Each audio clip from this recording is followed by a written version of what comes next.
Buenos días tengan todos. Hoy vamos a hablar sobre COVID-19 y propiamente el estado del embarazo. Mi nombre es Ronald López.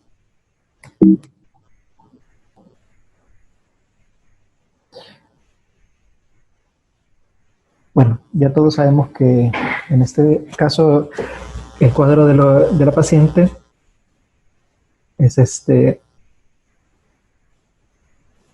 prácticamente un cuadro viral. En la mayoría de los casos son síntomas leves. Estamos hablando de fiebre, que casi siempre es el primer síntoma, y posteriormente se puede acompañar por cefalea, mialgias y disnea, que es eh, dicho por la paciente como una falta de aire. En pocos días o hasta una semana después, la tos es no productiva y en los casos más severos puede haber disnea importante. El 25% de los pacientes puede presentar diarrea, pero no es el síntoma más común. Recordemos que estamos hablando de un cuadro que tiene un periodo de incubación de 4 a 7 días, puede llegar hasta los 14.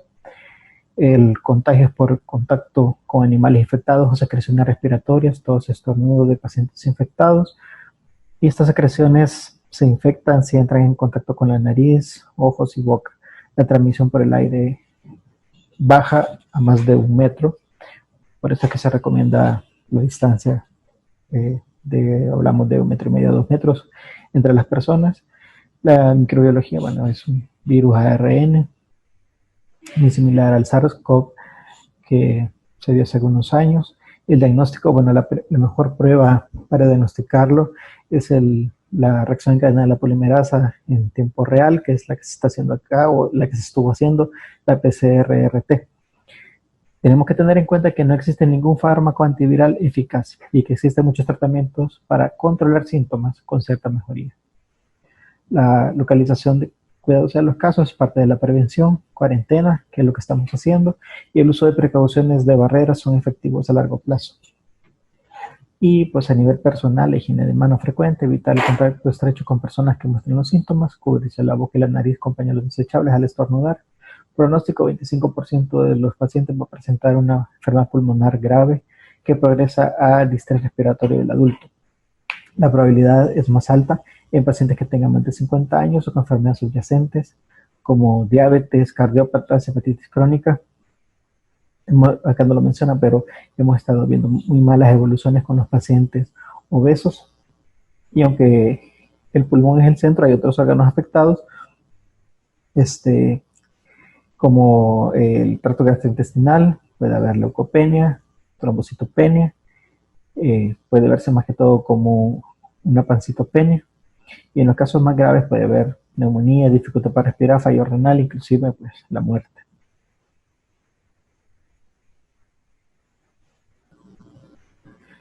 A diferencia de la población general, ya aterrizando en el embarazo, las mujeres embarazadas no parecieran tener mayor susceptibilidad que las mujeres no embarazadas a COVID-19. Esto ya fue respaldado en 2 ediciones de este documento que es infección de coronavirus en el embarazo, que lo publicó el Real Colegio de Ginecólogos y Obstetras. La última edición del 13 de mayo lo sigue respaldando. ¿Y en qué se basan ellos para decir estas cosas? Bueno, hubo un estudio grande en el Reino Unido sobre COVID-19, 16.749 personas hospitalizadas. Hay un estudio preprint disponible para esto y mostró que la proporción de mujeres embarazadas hospitalizadas era solo de 6%, similar a la proporción de mujeres no embarazadas y hombres, en general la población normal. El embarazo no se ha asociado a un incremento de mortalidad a diferencia de la influenza. Y ahí está la referencia. Ok. Una serie de casos también publicadas en Nueva York. Hubieron 215 mujeres que asistieron por parto para dar a luz durante un periodo de 2 semanas y las seleccionaron para hacerle la prueba de SARS-CoV-2. De estas, solo el 14.4% de las mujeres dieron positivo a la prueba en los hisopados nasofaringeos. Pero lo importante en este caso es que de esta proporción, o sea, de este 15.4%, perdón, solo 1.9% tenía síntomas, o sea, la mayoría de las pacientes eran asintomáticas. Otras 3 pacientes desarrollaron fiebre o algunos síntomas durante la estancia en el hospital. La gran mayoría de las mujeres van a experimentar solo enfermedades leves o a lo mucho moderadas, usualmente que pueden referir eh, cuadros tipo catarro o gripe. Usualmente presentan tos, fiebre, dificultad para respirar, dolor de cabeza y la anosmia son como los síntomas más relevantes. Tenemos este artículo que es interesante porque habla sobre admisiones a cuidados intensivos de las mujeres embarazadas y las no embarazadas. Fue revisado y aceptado para el 4 de mayo, está bastante reciente.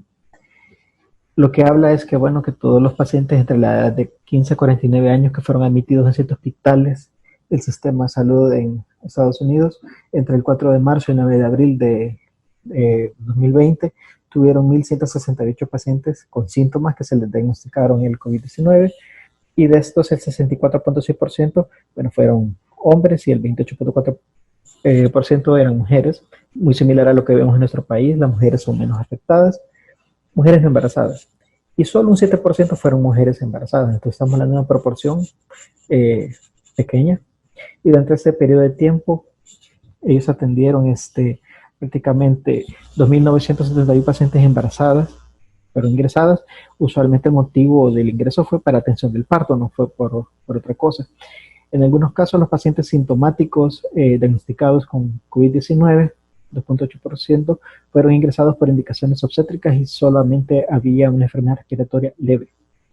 En total, 50 mujeres no embarazadas, es decir, el 15.1%, 50 de 332, y 8 mujeres embarazadas, es decir, 9.8% fueron ingresadas a UCI, es decir, pues baja la proporción también por empeoramiento de la condición respiratoria. Y esto no hubo una diferencia estadísticamente significativa entre los dos grupos, es decir, el estar embarazada, en este caso, a diferencia de la influenza, no representa una peor evolución de lo que se vio en la influenza con respecto al COVID-19.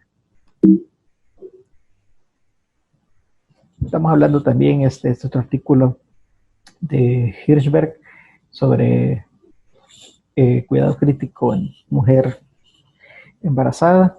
Ellos describen una serie de casos. Esto fue aceptado en 23 de abril de este año. Okay.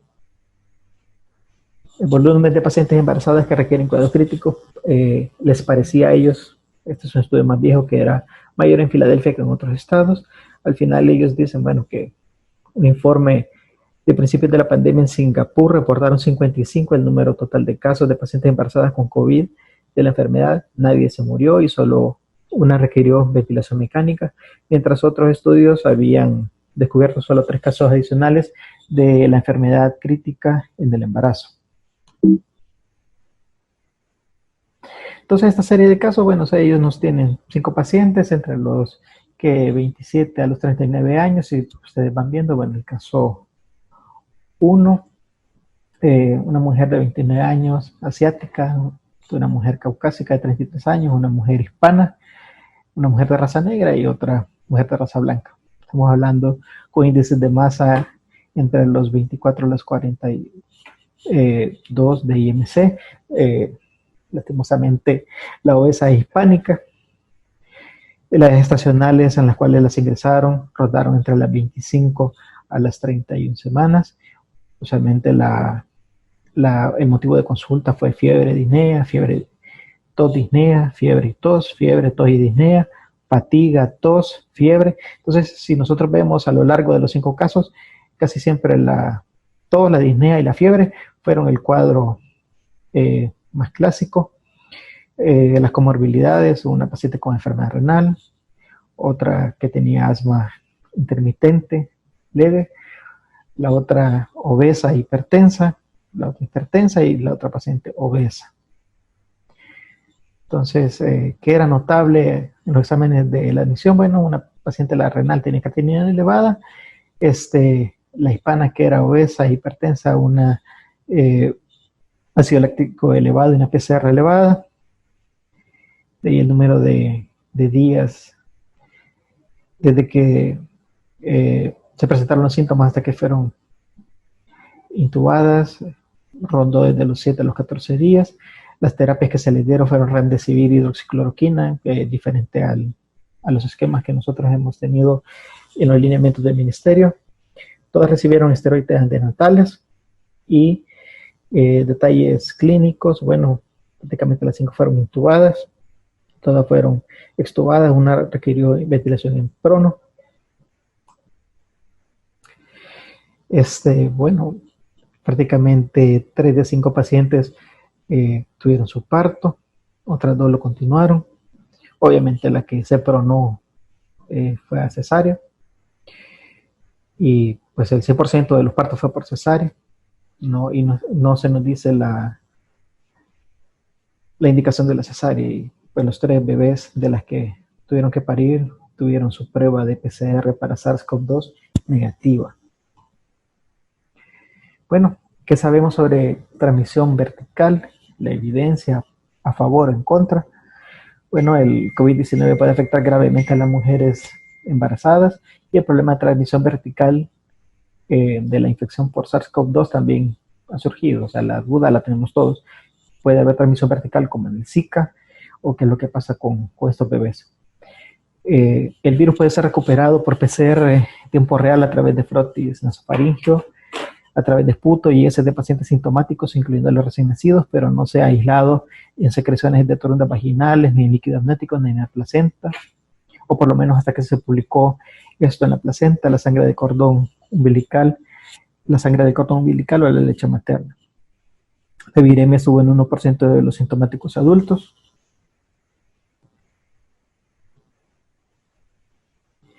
Y se identificaron 2 artículos publicados entre el 10 de febrero y el 4 de abril, en la que presentaban informes de 68 publicaciones, 68 partos, y 71 recién nacidos de esos 68 partos con infección en el tercer trimestre del embarazo. La posición perinatal, incluyendo el modo del parto y el intervalo de tiempo para el parto, para el diagnóstico de infección neonatal, son cruciales para diferenciar si lo que estamos hablando es de una infección congénita o una perinatal. La infección neonatal es generalmente asintomática. La infección neonatal fue diagnosticado en 4 casos de los 71 partos que hubo, o sea, fueron pocos. Y las tasas de detección de la PCR en tiempo real y la interpretación de anticuerpos de IgM y IgG en los niveles de la médula y la sangre neonatal de un recién nacido están en función de la madurez del sistema inmune neonatal. Con respecto a la transmisión vertical, pues hay 2 reportes que han establecido evidencia de IgM para SARS-CoV-2 en suero neonatal al nacimiento.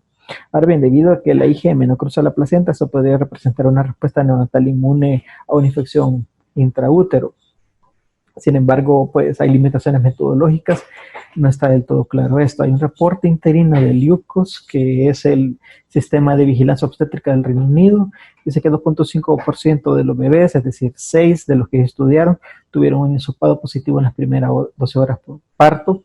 Y los reportes previos de los chinos es que no reportan evidencia de SARS-CoV-2 en líquido amniótico, sangre de cordón, hisopado faríngeo neonatal, hisopado de placenta, de fluidos genitales o de la leche materna. Sin embargo, acá hay una publicación del American Journal en la cual ellos analizaron la placenta de una paciente de más o menos 28 semanas de edad gestacional. Se le hizo cesárea y bueno, la placenta se mandó a estudios. Ellos sí han aislado viriones en las microviosidades, pero no pudieron aislarlo en el recién nacido. Por lo tanto, hasta esta fecha sabemos de que se invade la placenta, pero todavía no se ha establecido bien la transmisión vertical. Por lo tanto, los bebés que dieron positivos no se sabe si esto fue porque el virus atravesó la placenta y se da transmisión vertical, o por algún otro motivo ha adquirido la infección, ya sea por el contacto con la madre. Entonces, esto no está bien establecido todavía. Ok, nosotros tenemos un lineamiento técnico para la atención durante el embarazo, el parto, el puerperio y el recién nacido.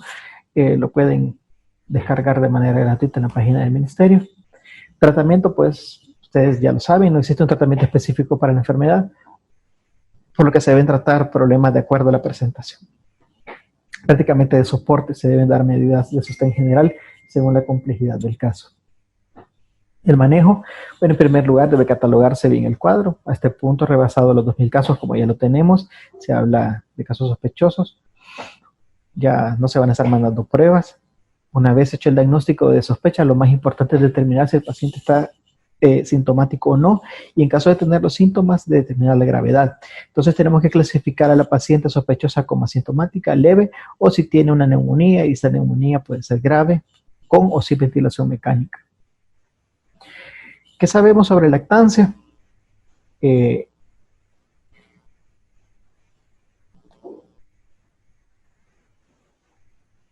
Perdón.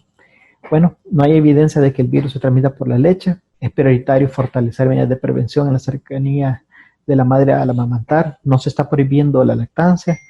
De la medida de lo posible que se pueda dar, hay que fomentarla. Eso sí, hay que tener ciertas medidas de protección, como que la madre utilice una mascarilla, no estarle hablando al bebé, lavarse bien las manos y el pecho antes y después de dar la lactancia. Se puede en otras circunstancias también recomendar la extracción de leche para que pueda ser alimentado el bebé con taza y cuchara, como ya tenemos lineamientos para alimentación de los bebés cuando no pueden ser amamantados directamente, o puede hacerse uso de leche del banco de leche, manteniendo las medidas de prevención para la transmisión por vía respiratoria y siempre el lavado de manos. Entonces, ¿qué hacemos nosotros con nuestros pacientes que tienen síntomas? Bueno, los asintomáticos prácticamente no se tratan. Y si nuestro paciente tiene una enfermedad sintomática, pero es leve, o sea, no se clasifica como neumonía, pues si tiene fiebre se le da, o dolor o mialgia, se le puede dar acetaminofén o paracetamol, que es lo mismo, 500 a 1 gramo.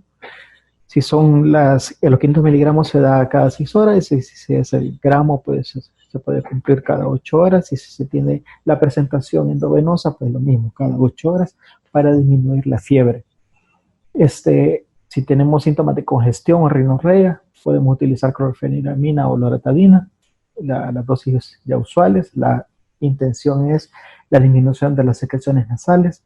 El uso de oxígeno suplementario, pues la modalidad y la titulación se deberá de establecer, depende del compromiso respiratorio que puede tener la paciente, y va desde una cánula nasal hasta la necesidad de la ventilación mecánica.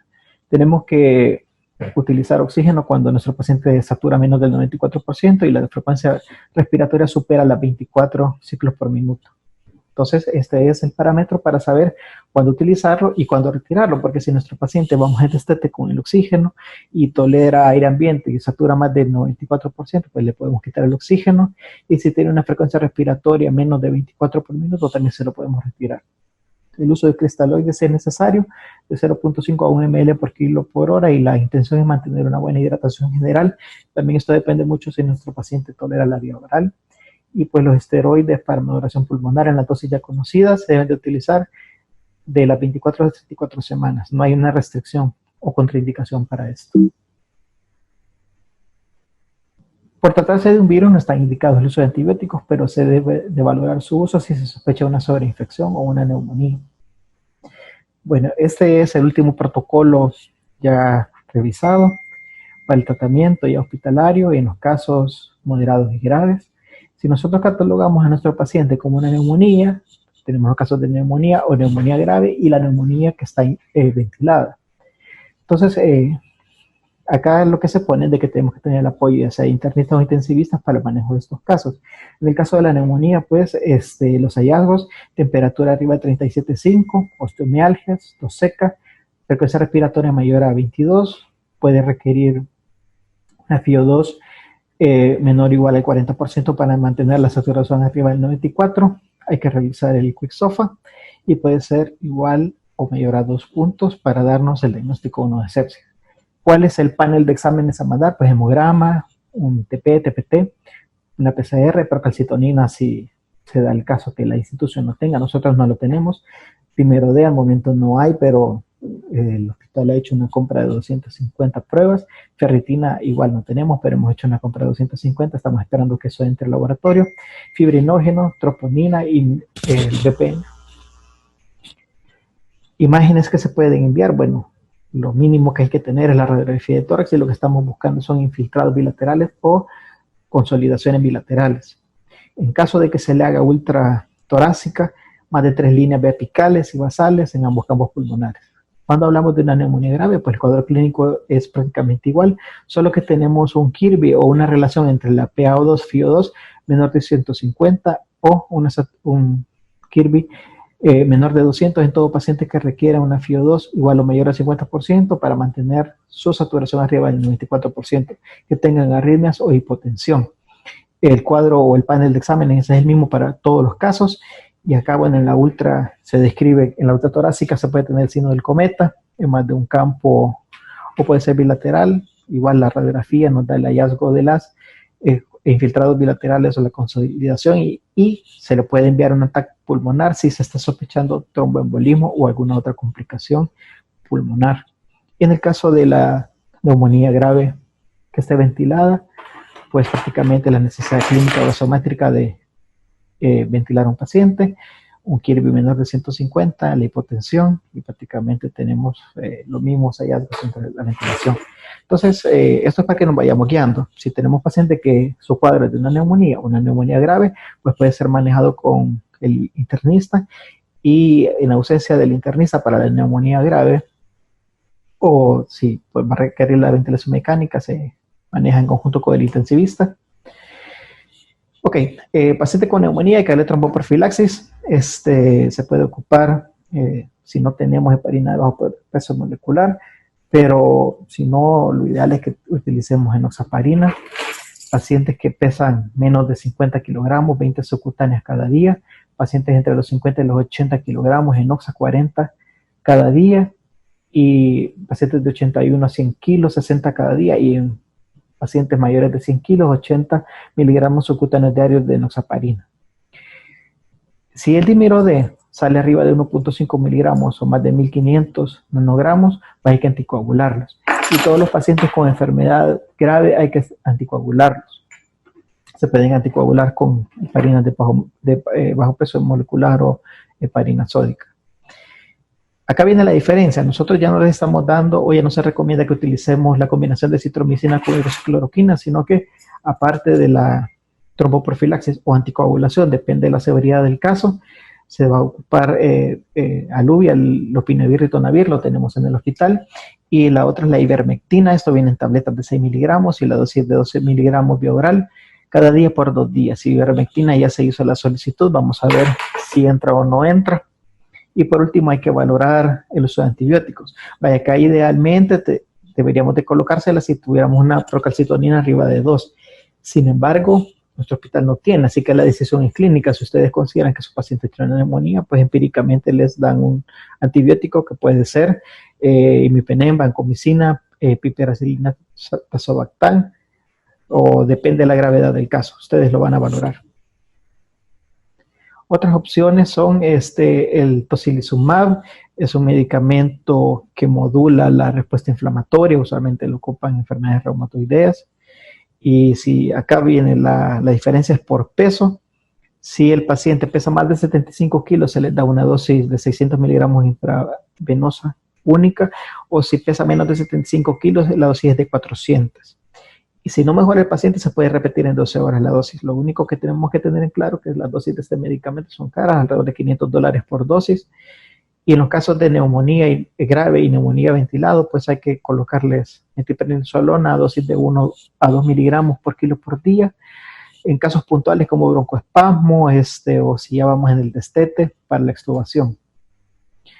El plasma convaleciente, pues si está disponible, tiene que valorarse su uso. Y acá lo que hemos visto, bueno, que la hidroxicloroquina y la citromicina se pueden seguir utilizando en el contexto de ensayos clínicos, así como lo ha dejado el ministerio. La profilaxis, pues bueno, no entraré en eso porque esto es prácticamente para el personal de salud.